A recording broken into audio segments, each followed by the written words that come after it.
game day. What's up, Chiefs Kingdom? You're on the post-game show here on Chiefs Focus Live. A win, even though it wasn't pretty. Got myself, JP, got Quentin, we got Philip on the show today. How you guys doing? How you feeling? What's going on? It looked like a soccer match out there. They are out on the pitch kicking the ball a lot, but baseball I guess score like JP said. yeah, I guess a win's a win. I guess that's how you're supposed to deal with that. Look, we're not going to do our normal post-game show. We're not going to do offense and defensive MVPs because that just doesn't seem like the vibe for this game. But there was MVP. No, I'm just kidding. We know that this was a game that didn't really matter to Kansas City.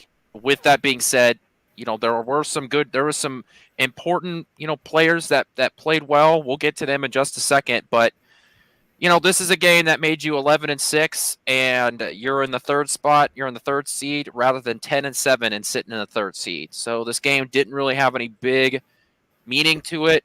Right now, we don't have an updated injury report, so we'll see what happens with guys like Wanye Morris. But everybody else really that was out there was healthy. He always forgets the guy that he made the bet with me on. Oh, no, the guy that he didn't make the bet with me on that he doesn't like, and that's Justin Ross. He had a hamstring injury. I don't think it's anything major. He was out for today, but I don't think it was a major injury. So that's what happens when you don't get played a lot. I think the biggest one is definitely the Wanye Morris one. That's definitely going to be when he left. They had to shuffle the offensive line, and the Taylor injury was another one. So both tackles going down. We'll see. I didn't really see what happened. Did come back though. Yeah, Taylor was back out there, so he was okay. Yeah, Taylor went back out. He played at left tackle though. Yeah. Yeah, because when Morris went down, they shuffled the lineup. Yeah. So, yeah, we'll see when the injury report comes out. Andy Reid will do his press conference at noon tomorrow. We'll see what he says about those injuries. Just that was the only thing that mattered, right? That's what everybody was looking for, was just, hey, how are the practice squad guys going to do, and how healthy are you going to be leaving LA? Well, a lot of them look good. I mean, it took Chris Jones 31 snaps to get his sack, but he got it. Dude, I've never seen that. That was a Super Bowl celebration right there. That's really what that was. Everybody tackled him over that one. I mean, honestly, he would have got his money regardless, but I understand he wanted the stat, and he got it. It was good to see him get it. It was nice. 10.5 sacks on the season. Hey, he almost had it 5 separate times, and it was just out of his reach. And then when he lost the one to Farrell, I was like, oh, shit. He just lost a sack to Farrell. And I'm like, oh, man, he's not coming back in. And then he came back in, and he said, I'm not giving up on this yet. So, that's a good transition. Let's just talk about the defense. You didn't have any real starters in there today. And everybody outside of Jones and Omenahu, right? Every backup that came in played phenomenal. I mean, you really can't expect more. I know the Chargers are a beat-up football team. Big surprise there. But this defense came out, and they were playing like they had been playing together all year, and it was impressive. From Cam Jones, Shamari Connor, the corners looked great. I was happy to see B.J. Thomas out there. That's that 5th-round pick Kansas City got, and he hadn't had a single stat on the entire year, and comes out and he plays well. I just think that there's a lot of good young talent on this team, and having the opportunity to play against real starters, against guys that are playing hard, right? Those Chargers guys were still playing. It was good to see this defense keep the Chargers to 12 points, even though they did have a backup quarterback playing. These guys were playing hard, so good for them. A lot of those guys, now you're going to have the playoffs and an off season to work on your craft, and some of these guys are going to be starters next year, like Felix and BJ. Like, these are guys that you're going to depend on next year, and it's good to see that the talent really is there. Yeah, Watson looked really good, by the way. He put the fucking hammer down on that wide receiver. I mean, Watson. Watson looked good. I mean, really, Deion Bush, the linebacker. I mean, really everybody. I can't point to any of the backups that I was like, man, I don't know. The game seemed too fast for him. I don't think there really not was on defense.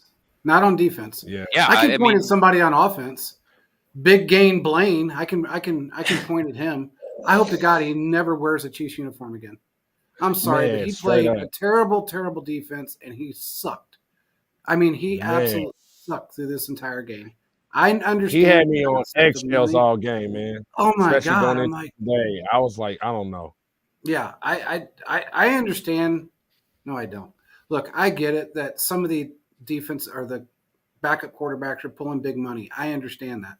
I mean, most of those guys are hitting around the 8 to 10, $12 million mark to be a backup. Veach wasn't going to pay that this year. So he picks up this guy.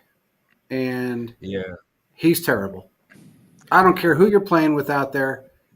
You were bad. You made other people look bad. The only person who looked good on the offense, and it really wasn't McCall because of him, was Hardman. McCall Hardman. I mean, and Justin Ross made a catch that honestly I don't think anybody else on the offense made all year long. Yeah, definitely the highlight of the offense was McCall Hardman, 6 receptions, 77 yards. He had that 37-yard run after the catch. So McCall Hardman definitely looks like he's back, and we'll see. That's interesting to see in the playoffs moving forward. How are they going to use him? We know that him and Patrick Mahomes have some sort of chemistry just from playing before he left earlier in the year. So that part was interesting, but yeah, the only thing that you could really take from the offense was that I don't really care about anything else. Nobody else on the offense impressed me. I don't care that P. Ryan did a Ryan little had. bit. I like what P. Ryan did. I don't care Ryan that he had did, 21 carries for 76 yards. I don't care. I don't. Yeah, I know. I like. You don't what he care. did. You I don't think he's care going to be that the backup. he had 24 total touches for about 100 total yards today. So yeah, don't care. Ryan really took. Oh, Quentin, man, dang. He's the doubter, such bro. A He's doubter, the doubter. bro. I don't care. It doesn't mean anything. Just like you doubted about If he's gonna Rashee be our Rice, second man. string Oh my backup- gosh. If he's going to be our backup running back next year, it matters, and I feel like he's going to be. He's good. He Definitely might going to not be the backup, but he'll be a rotational guy, which is Exactly. good, man. You need numbers are important, man, going into next year. And Clyde had that opportunity, but he really didn't prove it here in this moment here. But Michael Piron took that opportunity when you put up like 100 total yards, like 109 total yards from scrimmage. And Pacheco, he was active today. He could have gone for the 65 yards to become the Chiefs' first 1,000-yard rusher since Kareem Hunt. But, just like Kelsey today with the Laporta injury, I already knew when that Laporta injury happened, that was going to happen. And especially with Pacheco, which people are not going to mention, but it was a smart move by Andy. I mean, you got to give LaMichael Piron credit for what he did today, man. And also he played well. McCall Hardman. Even you see McCall missing some steps here and there, he still showed that, like, hey, man, I know this offense, man. Y'all should have been giving me my opportunities when I first came back because I know this offense. And, like, I was here last season. Don't forget, before I got hurt last season, I was having probably the best season of my career. So here what's comes up, McCall. Joe? Yeah, what's up, man? Yeah. Here he is coming in at the right time, and it's perfect. So that's all I'm saying. And I agree with you. Deion Bush, he does hit hard. That guy doesn't mess around. I'm telling you that young defensive backs, once again, Veach knows what he's doing. So this is that the defense today. I know that the Chargers were injured as they always are, but the ton of young talent on the defense played well and surprisingly well. You didn't know what you were going to get out of it. Like if the Chargers came in and scored 30 points, like would it have been all that surprising when you're going up against a bunch of backups? No. And then, wouldn't have been, but you come in and you keep the Chargers to 12 points, and your record for the year, you're the only team to not break that 24 mark. Yeah. So it's impressive what this defense has done all year, and now you had your backups proving it again. You should be excited about this defense moving into the postseason. I do want to talk about the postseason. So because the Jaguars lost and the Steelers won. You have Kansas City will either host the Pittsburgh Steelers without TJ Watt, or they will host the Miami Dolphins. All of that depends on what happens during the Dolphins-Bills game, which should kick off here in just a little bit. So you will host one of those two teams here in Arrowhead. And I don't care which one it is. Look, honestly, both of those teams are beat to hell. Yeah. Right? Yeah. The Steelers have been dealing with injuries all year. They just lost TJ Watt to an MCL sprain. The Dolphins aren't playing tonight. They don't have guys like Raheem Mostert. They don't have Jalen Waddle.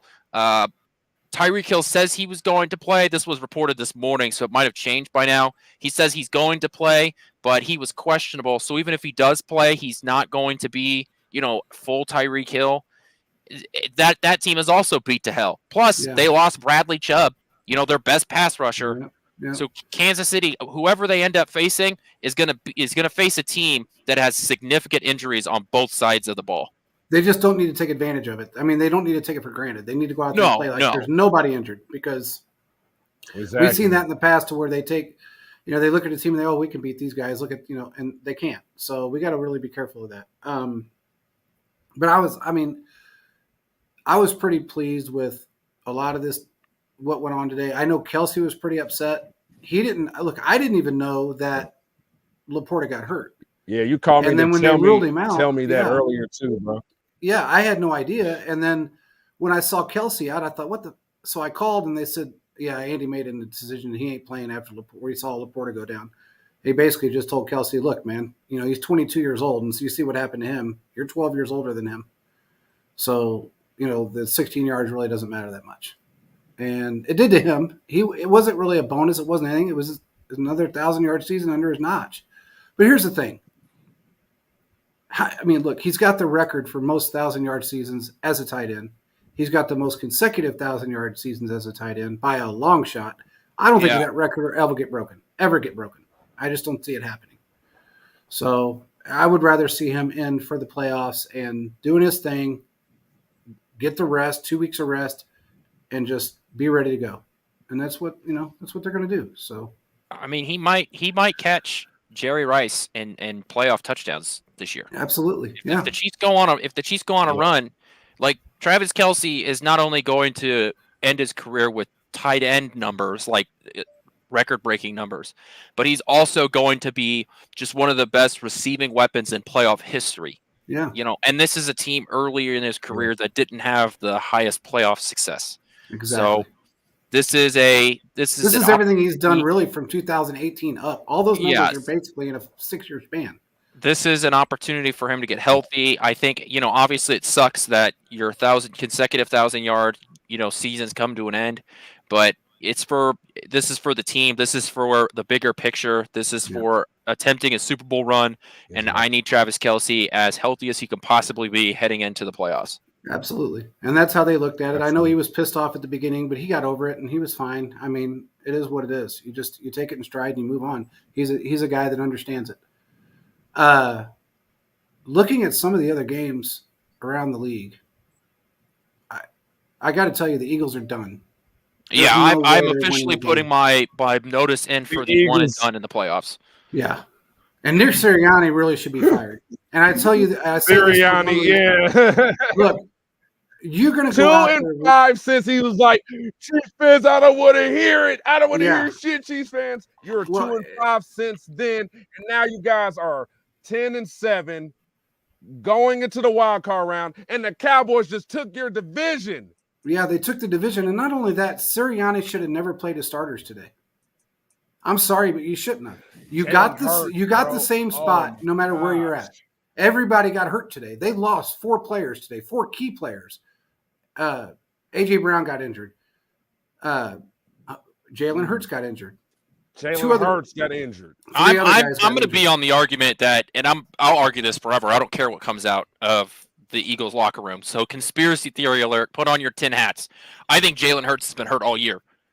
I think that knee injury he suffered early in the year, and then it never healed because he never looked right for the rest of the year. Yeah, but he hurt his hand today. It wasn't a matter I'm just saying that he's been. I know. I know about that. I'm just saying that I think he's been hurt all year, and so that's why he hasn't looked the same. So now you're talking about a guy that is already dealing with a leg injury. Now he hurt his hand. You lose your number 1 wide receiver. You get blown out by the lowly New York Giants. At one point they were down 24-0. Yeah. The Giants let him back in the game by playing prevent, or they wouldn't have even scored there. It was just one of those things where they knew they were going to win that game. So, look, man, they're one and done. I don't know. I think it's a culmination of things. I think my prediction at the beginning of the season was true. Losing their offensive coordinator and defensive coordinator, and the fact that Sirianni does not draw up plays or call plays, is a huge problem. That's a fucking problem. I knew they were going to regress. I just did look. He's they just got a hype lucky. man. He is a hype man, but they got lucky the first 10 games. They played decent, but they didn't play the greatest teams. And the Cowboys, yeah, they beat him once, but it was a very, very close game, and you can always beat the Cowboys in your division at any point in time because that's just the Cowboys. That's what they do. They'll win by 40 and then they'll lose by 7 at any given point and that's just Dak Prescott and the Cowboys. That's how they've always been. That team regressed this year because of a lot of things, but you got an aging secondary, you've got an aging defensive line, you got an aging offensive line, you got a coach that doesn't know what the fuck he's doing, and then you have 2 brand new offensive and defensive coordinator that were hired from within that were never either one. And they're up there drawing up plays. That team they have just really shot themselves in the foot, and they are definitely a one and done this season. There's not a team in the AFC or in the NFC in the playoffs that they can beat. They're just not. Right. It's a different atmosphere. I wanted to make a quick correction real quick. They're actually 11-6 instead of 10-7. So, yeah, they're 11-6. Yeah, they still lost that division. They did. So I mean, Sirianni is what it is. Let me. I'll go through in no particular order. This is just the teams that made the playoffs this year. I'll start in the AFC, the AFC East. So the Dolphins and Bills are fighting for that division right tonight. But both of them, no matter what happens, are in the playoffs.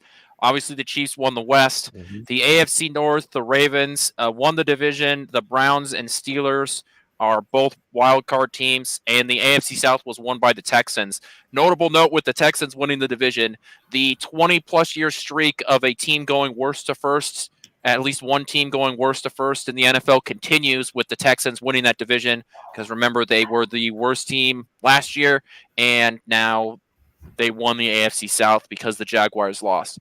Heading over into the NFC, we have the Cowboys who won the division today with the Eagles losing. The Eagles they maintained a playoff spot, so, I guess good for them. The NFC West, the 49ers clinched the 1 seed last week, and the Rams, with their win today, they have clinched a wild card spot.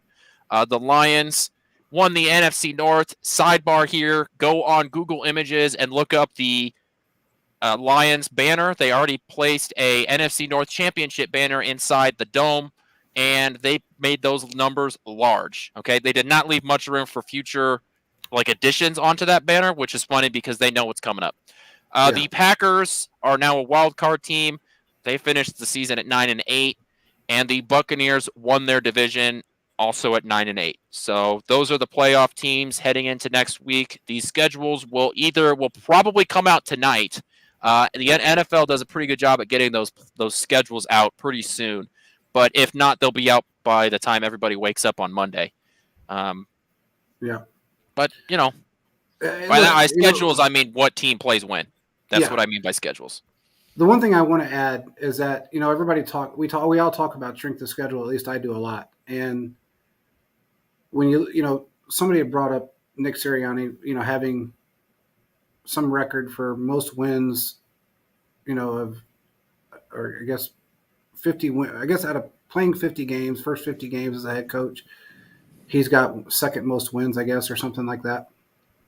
But when you look at their strength of schedule last year, especially last year, they played no one. That was a talking point all year. Absolutely, was that they played no one, and even hitting into the playoffs, they got an easy ride. Hell, they faced a guy whose arm had a broken tendon in it for the second half of a football game. Exactly. I mean, it was, and then this year, if you look at it, they played. Now, granted, they were supposed to have the hardest schedule in the league, but they really didn't have the hardest schedule in the league when you really look at the teams they played this year. Other than the Cowboys and us, they really didn't play anybody that was Super Bowl contenders. They didn't. So, in fact, they had a lot of 0, 1, and 2 win teams that they played and beat this year. I mean, the Broncos and teams like that. So, out of their division teams, I don't like that record because it shines a light on him that he doesn't deserve. Kyle Shanahan has done a ton for the 49ers. Every other coach in this league has done a ton for their team to get into the playoffs, whether it be, Dan Campbell or Andy Reid or Kyle Shanahan, even what's his face? I don't know why I can't remember his name. The guy for the Cowboys. Everybody has done something to get their team where they're at. He didn't. He did nothing to get them there. They got there on Mike McCarthy. He did a great job getting that team together, putting the right pieces in place, and winning football games.